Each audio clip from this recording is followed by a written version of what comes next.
zanaki lala lala.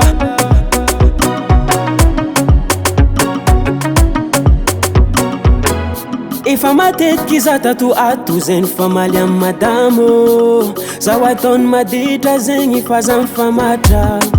Tsy neveriko adalagnako zegny ho fantany. Za tsy nievitro tratrany ny afarany voajobo.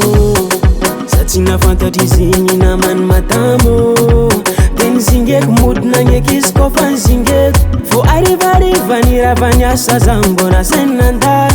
Zay mbora tsy napoiziko kaiky nafarany tanko amandalo. Loatra tsagny efa tsy famatra zaho. Tratra ambony tratra zaho. Tampoka loatra tsagny andohalika sisa mba vitako. Raha zakaiko aza tsy hitako fa tratra zaho. Tratra zaho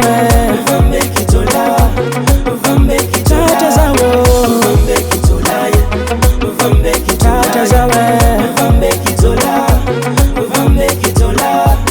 Matsapa fadiso za malilo malilo malilo za waravade.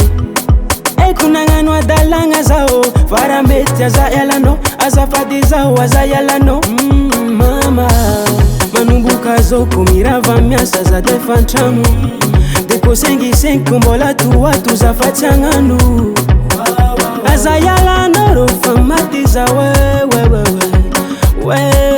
maty za tampoka loatra tsagny efa tsy famatra zaho. Tratra ambony tratra zaho. Tampoka loatra tsagny andohalika sisa mba vitako. Raha zakaiko aza tsy hitako fa tratra zaho. Tratra zaho tratra zaho. Tratra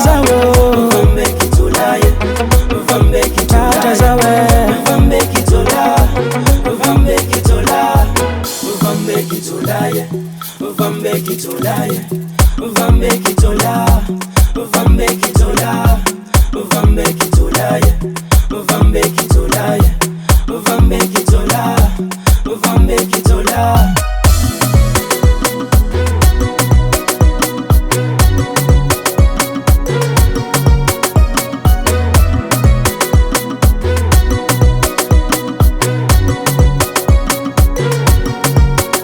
tampoka loatra tsagny efa tsy famatra zaho. Tratra ambony tratra zaho.